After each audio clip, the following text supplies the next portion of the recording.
ಮಂಗಳವಾರ ವಿಧಿವಶರಾಗಿದ್ದಂಥ ಎಸ್ಎಂ ಕೃಷ್ಣರವರ ಅಂತ್ಯಕ್ರಿಯೆ ನಿನ್ನೆ ಹುಟ್ಟೂರು ಸೋಮನಹಳ್ಳಿಯಲ್ಲಿ ನೆರವೇರಿತು. ವೇದಬ್ರಹ್ಮ ಭಾನುಪ್ರಕಾಶ್ ಶರ್ಮಾ ನೇತೃತ್ವದಲ್ಲಿ 15 ವೈದಿಕರ ತಂಡ ವಿಧಿವಿಧಾನವನ್ನು ನೆರವೇರಿಸಿತು.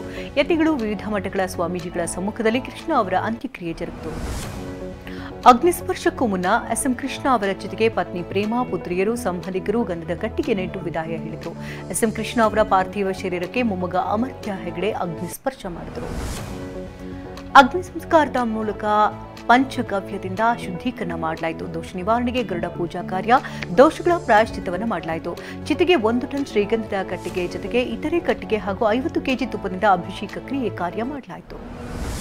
ಮುಖ್ಯಮಂತ್ರಿ ಸಿದ್ದರಾಮಯ್ಯ, ಡಿಸಿಎಂ ಡಿಕೆ ಶಿವಕುಮಾರ್, ಮಾಜಿ ಸಿಎಂ ಯಡಿಯೂರಪ್ಪ ಹಾಗೆ ಕೇಂದ್ರ ಸಚಿವರಾದಂಥ ಪ್ರಹ್ಲಾದ್ ಜೋಶಿ, ಎಚ್ಡಿ ಕುಮಾರಸ್ವಾಮಿ, ಶಾಸಕರು, ಸಚಿವರು ಸೇರಿದಂತೆ ಹಲವು ರಾಜಕಾರಣಿಗಳು, ಮಠಾಧೀಶರು ಪುಷ್ಪನಮನ ಸಲ್ಲಿಸಿ ಅಂತಿಮ ವಿದಾಯ ಹೇಳಿದರು.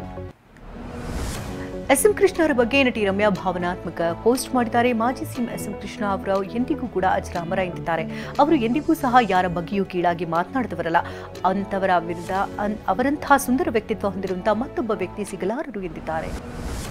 ರಾಜ್ಯದಲ್ಲಿ ಇದೀಗ ಇರುವುದು ಪಂಚಮಸಾಲಿ ವಿರೋಧಿ ಸರ್ಕಾರ ಎಂದು ಬೆಳಗಾವಿಯಲ್ಲಿ ಬಸವಜಯ ಮೃತ್ಯುಂಜಯ ಸ್ವಾಮೀಜಿ ಕಿಡಿಕಾರಿದ್ದಾರೆ. ಸಿಎಂ ಅನುಮತಿ ಇಲ್ಲದೆ ಲಾಠಿ ಚಾರ್ಜ್ ಮಾಡಲು ಸಾಧ್ಯವೇ?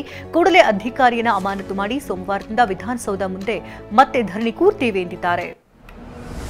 ಪಂಚಮಸಾಲಿಗಳ ಮೇಲೆ ಲಾಠಿ ಚಾರ್ಜ್ ಮಾಡಿದ್ದು ಅಸಂವಿಧಾನಿಕ ನಡೆ ಎಂದು ಸಿಟಿ ರವಿ ವಾಗ್ದಾಳಿ ನಡೆಸಿದ್ದಾರೆ. ಇದು ಅಮಾನವೀಯ. ಈ ಘಟನೆ ಬಗ್ಗೆ ನ್ಯಾಯಾಂಗ ತನಿಖೆ ಆಗಬೇಕು. ಸಿಎಂ ಒಂದು ಮನವಿಯನ್ನು ಸ್ವೀಕರಿಸಿದಷ್ಟು ಸರ್ವಾಧಿಕಾರ ಆದ್ರ ಎಂದು ಸಿಟಿ ರವಿ ಆಕ್ರೋಶ ಹೊರಹಾಕಿದ್ದಾರೆ.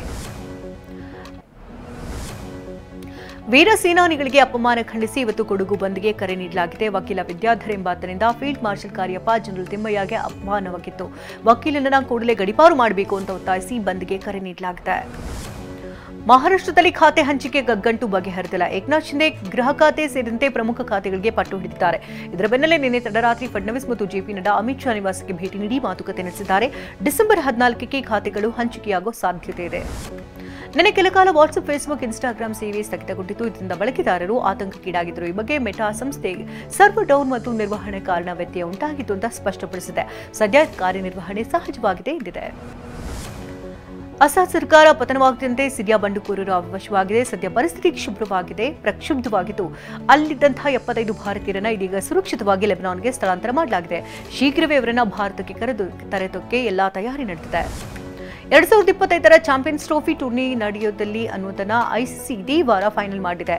ಇದೇ ವಾರ ಚಾಂಪಿಯನ್ಸ್ ಟ್ರೋಫಿ ವೇಳಾಪಟ್ಟಿ ಬಿಡುಗಡೆಗೊಳಿಸುವಂತಹ ನಿರೀಕ್ಷೆ ಇದೆ.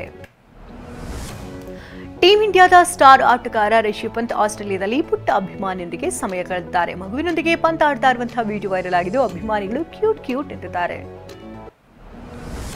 ಜಗತ್ಪ್ರಸಿದ್ಧ ಕ್ರೀಡೆ ಫುಟ್ಬಾಲ್ನ 2034ರ ಫಿಫಾ ವಿಶ್ವಕಪ್ ಟೂರ್ನಿ ಸೌದಿ ಅರೇಬಿಯಾದಲ್ಲಿ ಆಯೋಜನೆ ಮಾಡಲಾಗುತ್ತೆ ಅನ್ನೋದ್ರ ಬಗ್ಗೆ ವರದಿಯಾಗಿದೆ.